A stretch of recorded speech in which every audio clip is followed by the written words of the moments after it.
Good afternoon, everyone, and welcome to another exciting Q&A at the Virtual Village Hall Film Club. It's a pleasure today to be joined by Lloyd Buck, the acclaimed bird behaviourist and handler. Lloyd and his wife, Hello. Rose. Oh, sorry, go on. Welcome, Lloyd. Thank you for joining. I've just got a little kind of intro that I'll do, and then I'll play the trailer. So, Lloyd, yourself and Rose have been working with birds for 20 years, haven't you? And on more than 100 film and TV productions, from natural history documentaries to films and drama and commercials. And I believe Sir David Attenborough has even referred to you both as remarkable people, which is very high praise.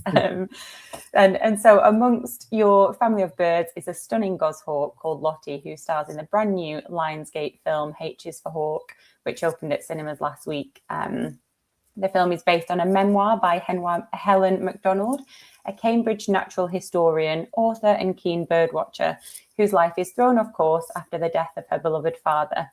Lost in grief and in memories of time spent in nature with her father, Helen, played by the brilliant Clare Foy, makes a bold plan to train and tame a goshawk, the most fearsome of hawks, I believe. That journey is complex, and Helen discovers that death, life, and love are inextricably linked. Now, enough from me to give you a taster. We'll play the trailer. Life's real, serious, and beautiful. Dad, I just saw a pair of hawks. A pair? Yeah. They were sort of gliding around each other. Beautiful. My dad, he was a quiet man with a camera. Watch carefully so you remember what you've seen. And he was the only person who understood me. And now he's gone. I miss him terribly. There'll be a time when all this seems like a bad dream. But Dad wouldn't want us to mope. You're not moping now, are you? No. I do my research and I teach a bunch of undergrads at Cambridge. Hi, everyone. But I'm not dealing with things very well at the moment. Professor? Sorry, yeah, great. I need something different. I want a goshawk. Goshawks, the wildest and maddest of raptors. When I call her, then you let her go. Good girl. I'm going to call you Mabel.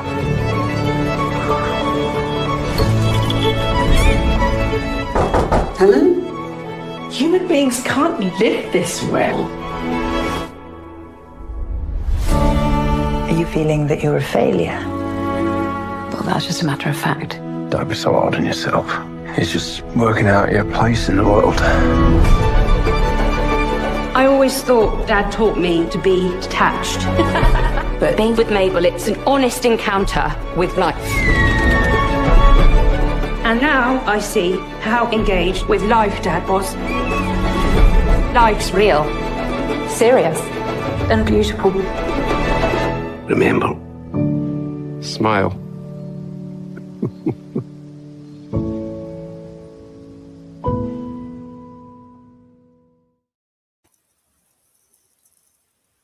Wow.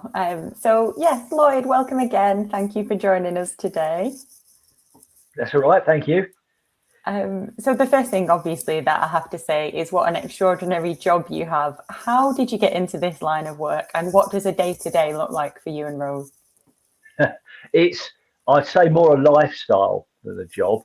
And it's actually 36 years coming up now since first did the filming with birds. And I've kept birds since I was about 5 or 6 years old. I'm 58 now, so it's a long time. Started off with budgerigars and things like that. Then got my first bird of prey, proper like a buzzard, when I was a teenager. And it was just my passion. I didn't do well at school, didn't take any exams, nothing like that. I just loved being outdoors. I hated school at the time. But little did I realise all that time I spent with my birds, and that years later would come to sort of help me. I would never call it a career. I suppose some people say it's a career, but I wouldn't define it as that.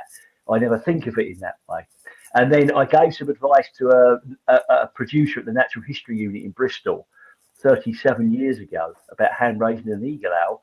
And then he offered me some work hand raising some magpies for one of the David Attenborough's Wildlife on Ones, and which I did. I moved to Bristol from Essex.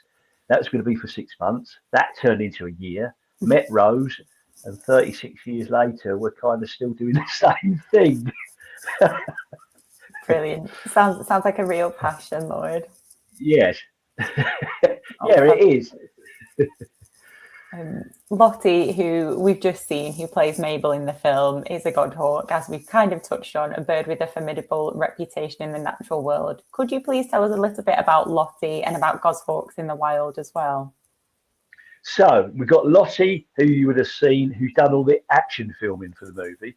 But there was actually 4 other goshawks we also used. There was 5 total, although one of them, my little male called Yuha, he didn't end up, I think, making any of the shots pretty much in the final cut. So it's pretty much 4 birds. So Lottie is Rosie's pride and joy. Rose can do anything with Lottie. And she's totally imprinted on her. She's really aggressive to me because I'm the one who has the bright yellow lure that she hunts down for all the filming. So I'm very low in the pecking order. And then we had 2 sisters, Mabel 1 and Mabel 2. They were essential for all the early training scenes. And then we had Jess on loan from Loch Lomond Bird of Prey Centre, our good friend there, Stuart, in Scotland, because Jess is a rare goshawk in the fact that she's raised at a falconry centre. So she's used to seeing thousands of people. So she's super steady, quite unusual for a gos. So she's the one who does all the interior scenes of being all happy, playing with Helen, etc. So because goshawks are probably, I would argue, they're the most toughest, certainly bird of prey you could ever film with, and probably one of the most hardest birds, full stop, you could ever film with. That's because in the wild, if you're not familiar with them, they're forest birds, woodland birds. They're extremely secretive. They're loners for much of the year, apart from the breeding season, and they are just very shy. Naturally, you're very unlikely to even see one unless you're really lucky where you live. So that sort of that's innate within them. So even if you hand raise one like Lottie and you expose her to all the trappings of filming and humans and everything, you've still got to do things in a very, very particular way so she's happy. Because with goshawks, there's no compromise. If they don't like a situation, that's it. There's no winning around at all. It's not like a peregrine falcon, not like a goshawk, like a kestrel, or a raven or anything like, or an owl. They are zero tolerance of things they don't like. So that's what made doing the movie, I think, such a challenge. Yeah, I was just thinking, Lloyd, as you were saying that then, so a film that is entirely centred around a goshawk must have, when that kind of came across your desk, sounded like quite a challenge. So I imagine, to say the least. I imagine for Clare Foy then, meeting Lottie, and I guess essentially the other goshawks as well that played Lottie must have been fairly intimidating. How did Claire train to handle and work with Lottie and potentially the other birds for the making of the film? And did any of them form any bonds? Well, yes. So leading up to that, actually, this was 6 years, by the way, in the planning. So Philippa Lowthorpe, the director, she first got in touch with us in 2018 about it. So that's how long ago it was. We had a long time to think about it. That's how we come up with the idea that we needed to have more than one bird. Because Lottie loves her flying, etc. But actually, she's not interested in just sitting there doing like the interior scenes in the house. That wouldn't be for her. That's where Jess come in. So when we knew everything rested on whoever was going to be chosen to play the part of Helen. So when Philippa got in touch to say that Claire loved the script and wanted to do it, we didn't know Claire. We thought brilliant. But when she first come to us, only 2 weeks before filming commenced, that day was really pivotal because we knew that with the goshawks, you can't fool them. If they don't like someone, for whatever reason, it wouldn't have worked. Like, I think the whole film actually rested on that day, really. And where Claire came here to be, she's such a lovely person. She's really just down to earth, really kind-hearted, and just a nice human being. And the Goshies can see that. They can see if someone's just a decent person or not. Raptors are very good at working that out, especially the Goshawks and the Eagles. So they liked her, and we thought, great. And I remember we did a little video clip of Claire that day, releasing, I think it was Mabel, flying to her and releasing Lottie for the lure, and saying, do you know what, this is going to work. And that was the real pivotal moment. And it's amazing because she'd never handled a bird ever, so she's really in at the deep end. That goshawks are not beginners birds, so we let her have a little fly of Lily, our lovely barn owl, who's really gentle and easy, But then we put her in at the deep end with the Goshies, and she just coped with it. I mean, she was a natural. That's what I would say. Wow, sounds like exactly what you needed. There's a lot riding on that first engagement by the sounds of things. Yes, yeah, it was. And then she took to it very quickly. Because remember, she's got to look proficient, hasn't she, as the part of Helen for the movie, at what she's doing. So she had to learn about doing the falconer's knot, about how to walk around holding the bird properly, and letting your arm take, putting your elbow into your side. There's lots of little things that you would never think about unless you've handled a bird to look like you're doing it right. But then she had to also think about what her acting and playing her part while she's got Mabel, one of them who's playing Mabel on their arm. That, I think, was nothing short of remarkable what she did there, because that was really to think about all of that going on, react to the moment with each bird as it happened, which she did many times, but things just happened for the camera, that weren't scripted. But also she's thinking about the scene and what she's got to act within that scene. Yeah, she's an incredible talent, isn't she? Yes, for sure. Yeah, definitely. You kind of touched on, Lloyd, some of the other birds that might be in your team, and I know some of them, I think, is it kind of the geese and the swans, have worked on the incredible flying formation scenes that we kind of see sometimes in nature and wildlife documentaries. Could you tell us a bit about what goes into those types of scenes? So you're probably thinking of the scene you see with Sir David Attenborough with our geese, our grey-lag geese with the boat, or with the hooper swans. We've done both. But for Rose and I, apart from this, would I say, by the way, H is for Hawk, the movie, would say is the pinnacle of what we've done in 35 years, like it is for us. Next to that would have been, in the natural history world, would be the flying sequence from 60 Years in the Wild for Sir David, because he loved it so much. But to get to that point of doing that, I think we were in Scotland for 3 days on Loch Lomond, and David was only there for 2 days, and we had a practice day with the geese to get them settled in.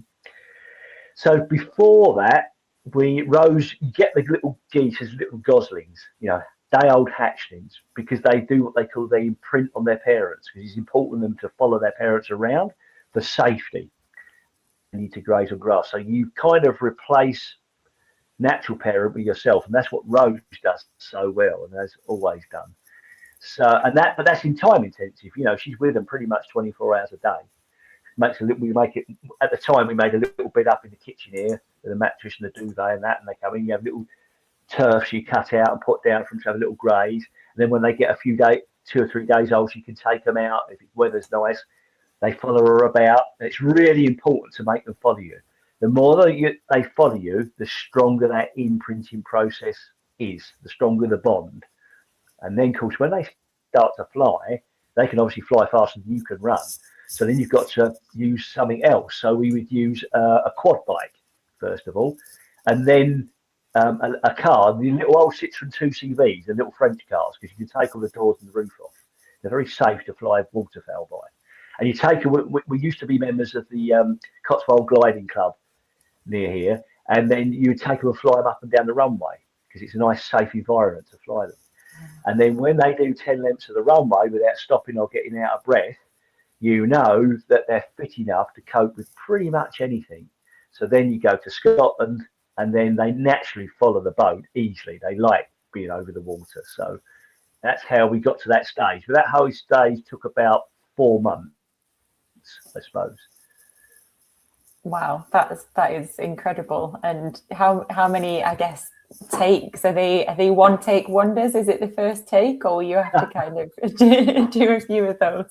Well, in that with David, that's slightly different to what we, a lot of the stuff we do might be natural history sequences where you just try to tell a piece of behaviour about geese or migration. So in that case, they'll want to do many different shot sizes, angles. So you do quite a few runs. Obviously, with that particular sequence, that's David on camera. So we were doing, they were doing pretty much, I think they got most of it on one run, because where we used to go on Loch Lomond there with them, we used to go from point A to point B, which was 8 miles run on the water, on the loch. So that takes, you're probably 20 minutes or so. So 15, 20 minutes, I would say it takes. So there's ample opportunity for David to do multiple goes to camera with the geese, etc. But it was a really special moment, that, and I think it's one of those iconic sequences that's endured ever since, because we did it back in 2012, but 14 years later it's still going, and we've still got the geese, would you believe? They're retired now because they're older, and with all the bird flu restrictions we've currently got here, we can't fly them and the swans like we used to be able to in the winter time at the airfield, so we've had to retire them because of the waterfowl restrictions of moving poultry and waterfowl, etc. But they're getting older now anyway, to be fair to them, so they deserve their retirement. Yeah, well earned, it sounds. Well earned retirement. Yeah. One of the questions, Lloyd, that we've had in is to find out how you feel about the impact of AI on the film industry, and specifically whether you think it could potentially replace the use of live animals and birds in filmmaking. Do you see that as a possibility? If I'm honest, yes, that is probably true. I don't know. I'm not a really techie sort of person. I'm not into that modern digital world of that, so I don't fully understand the impact of it. But Rose and I would say we feel it could definitely be. Whether that will come to be or not, I don't think within the wildlife filming world, which is what most of our work's been for nearly all these years, it will so much, because obviously those documentaries are reliant on the genuine behaviour of whichever animal it was. But I think in the sort of, you might say, more film world, commercials, all that kind of world, the more commercial filming world, I think it could definitely be something which it is already for a lot of people within the industry. So yeah, and it's quite, it's hard, isn't it? Because sometimes I think you've got to embrace modern technology, but sometimes I think you've got to be not wary of it, but it's something I don't fully understand how that will work out yet. But yeah, I think it's a possibility. Yeah, I suspect that's the case in a lot of industries, isn't it? We're just kind of, nobody knows really how it's going to play out, but that's interesting. And yeah, great, like you say, for natural footage and documentaries, you need the real thing, I guess, as you say. You do, and I think it's just impossible to say, isn't it? You never know. There might be a bit of a pushback against it, for all you know. It's really hard to say, isn't it? It's so early in the whole sort of world of it that it's like an impossible thing to answer.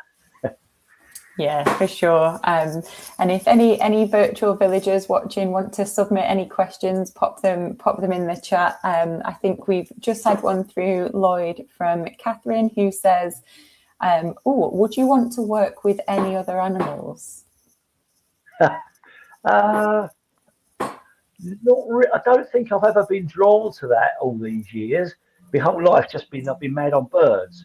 I mean, we do have, the only thing that we have that's not birds is we've got 2 little wood mice, Onion and Sage. So they're lovely. I hand raised them for a wildlife documentary sequence about nearly 3 years ago coming up. And we kept them because little Onion, they were so tame, we knew that if we released them, the first cat they come across, they wouldn't know, it would get eaten. So I thought that's not fair to do that. So we kept it. They live between 3 to 5 years, you see. But the funny thing about that was, in the movie, you see the flashback scene with Hannah's dad with the mouse. Well, that's Onion, you see. Oh, I was going to ask. I was going to ask. She gets credited right at the end of the credits on the with thanks to it says Onion the Wood Mouse. That's because I remember Philippa saying, well, we need a mouse. I said, it's funny you say that because we've got little Onion. And she's the sweetest little thing she is. She's lovely. And the Rook. There's a little scene where Helen's looking through a monocular scope into a garden and you see a rook pecking around feeding. That's Onyx, our lovely rescue one, who's really super tame. We did that with. Oh, I love that. And Catherine, who asked the question, is very fond of that answer. And I have to say as well, Onion and Sage are the cutest mouse names ever. You must have fun naming the birds and things, I imagine. Yeah, because when you keep birds for so many years, and we've got like you've got the 7 geese, you've got the swans, we've got like 1, 2, 3, it's now 5 lovely pigeons who are choreographable pigeons for filming. They've all got them. So you kind of end up having to be quite creative with names because you've used all the obvious ones over the years with different birds. I can imagine. And did you say that one of the birds who played Mabel was also called Mabel? Did I hear that right, Lloyd? Yes, so 2 of the birds were specially got for the film, Mabel 1 and Mabel 2. They're 2 sisters. But we got them over a year before it ever happened because it looked like it may have happened. Dee Dee Gardner, the execs, the producers there, had to put a deposit down on 2 eggs that were in the incubator. Not that a friend had captive bred them. And then they were parent raised though. So as soon as they were 12 weeks old in the aviary with their parents, we then took them on. So they're effectively untamed. There's a very good reason for that because we had to think of Claire's safety. Obviously, she had 2 weeks to handle the birds, but that's not long. So Lottie is really, really a handful. You know, Rose can do anything with her, but she's imprinted on Rose. That's different. So you've really got to know what you're doing with her. Otherwise, she could really get quite aggressive with you. So what we did with Lottie, with Claire, was we never, ever let her feed her on the glove. She only ever saw Claire as a convenient perch, of which she took off from. So she was lovely with her. But we knew for all those early training scenes, the parent-raised birds work better because when you get them, they're untamed and you spend all the time with them, what you call manning, the manning process. But they've got that more respect for you as a human because that imprint hasn't happened with a human in those early weeks, those early 3 months. So and we spent hundreds of hours with Mabel 1 and Mabel 2, making sure they were so gentle. So they were really lovely with Claire and perfect for her to handle on camera without any fear whatsoever of wrecked or footed by them. And the same with Jess. Jess is a really gentle, lovely bird by nature. So that's why that works so well. Wow, that's absolutely fascinating how much has gone into this. We've had another question in the chat, which is, do you have a favourite bird, Lloyd? Either one that you have kept or perhaps not? Oh, it's a difficult one to say. It's a hard one to answer because we've got quite a few different birds. I think I've got an old Indian tawny eagle, Sasha. He's 36 years old now. And I've had him since he was 10 days old. So he's really, obviously, he's been for a huge part of my life, over half my life. But Tilly the golden eagle, she's 26. She's lovely. Bran the raven. Well, Rose has got a lovely little starlings. They're real characters. So it's a really difficult one to answer. I would say, though, that Mabel 1, who's now just Mabel, has become really, really special to me personally because all these years the film took to get planned and happen, it was just the way things worked out that I've always been super fit and active. But 6 months before, I suddenly, out of the blue, was diagnosed with a very serious heart valve genetic disorder that made me very ill. Literally, without any warning, this happened. And but we had to keep the Mabels going. And then the day I was told by the surgeon at the Heart Institute in Bristol that I'd require 7 hours open heart surgery to fix it, which he was confident he could do, was the day Philippa phoned that exact day to say later on that day, the film I think is going to be on for this autumn. I was like, that's great news, but there's a slight problem. Oh, But gosh. thankfully, my op happened just about 4 months after that, and then I knew it was totally successful. But then I knew I only had 11 weeks to get well and recover before Claire came. But I managed to do it, thankfully. But up to that period of my op, those last 3 or 4 months, I got a lot worse very quickly. So I used to have to go down to the birds on my neighbour's mobility scooter because I couldn't walk down physically anymore. And I knew I had to still put in time, especially with Mabel 1, because she was doing so much of that early training. Because if she didn't see me for that time, I knew that connection could be lost. And Rose was here looking after all the other birds when we did those scenes. So I did it every day. And because of that, she's become really special. Funny enough, last week we did a screening of the film with Philippa at Bristol, and it suddenly dawned on me that Helen's relationship with her Mabel actually has become very similar to my relationship with my Mabel, but for very different reasons. It's like Mabel's become part of that whole time. Yeah. Wow. Yeah. Well, we've had a few comments to say, obviously, sorry to hear that you went through that, but yeah, it obviously really pleased to hear about your recovery and wonderful relationship with Mabel. We've had another lovely question from Temi, who has asked, have any of the birds surprised you on set with unexpected behaviour? Oh yes, for sure, which you'll see in the film. One is there's a funny little moment that Claire reacts to lovely when she's walking Mabel around the house. This is Mabel 2, Mabel 1's sister, in the early scenes, and she does a little mute or a poop. And then, but Claire reacts to that moment straight away. Oh, thank you very much, she says, which is good. So it works. But another one, and where Mabel's looking around at different things in the room, that's all just Mabel looking at stuff.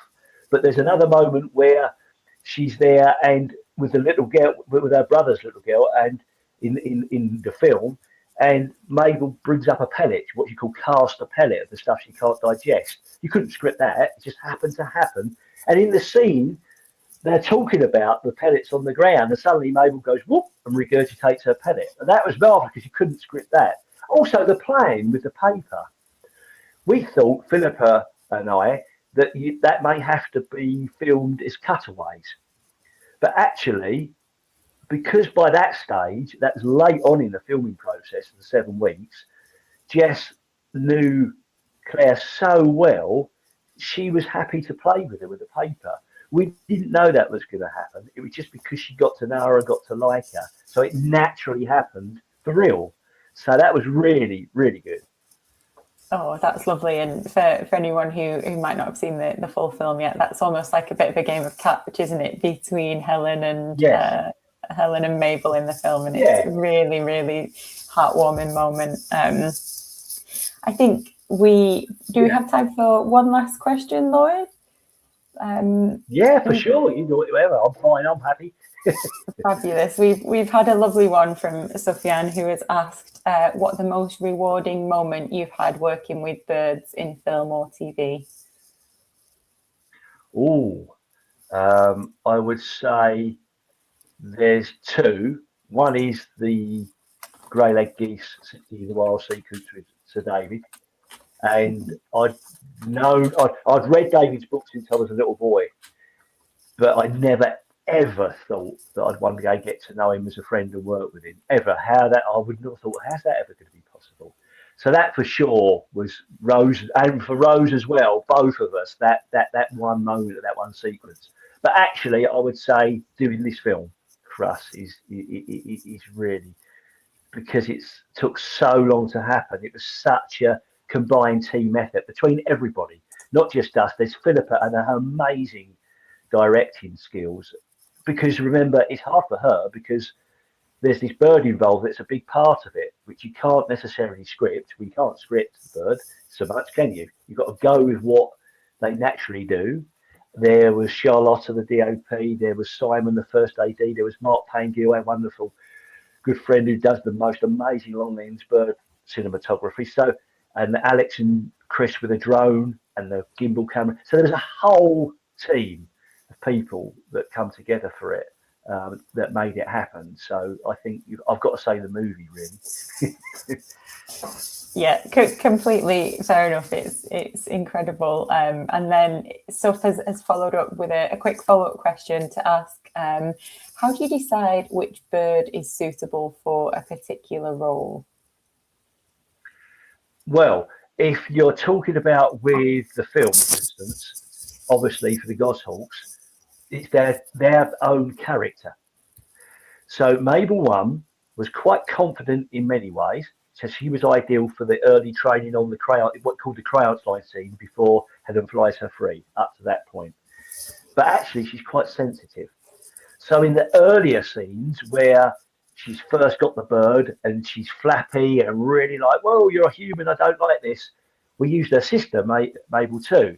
She's much more shy in that respect and will flap first, think later.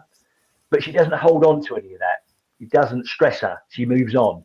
We couldn't have done those scenes with her sister because her sister, I wouldn't have liked to have done that. So she may have got stressed, which we didn't want. So that, and then of course Jess did all the laid back stuff and Lottie the flying. So often a lot of our work is to do with a particular species of bird. So someone's doing a sequence for wildlife, maybe about a barn owl or whatever it is, or a peregrine falcon. But within the film, we had to think about each goshawk's individual personality to know what suited what. And they're as different as you and I. I mean, Mabel 1 and 2 were sisters from the same clutch, the same nest, but they're very, very different, very different.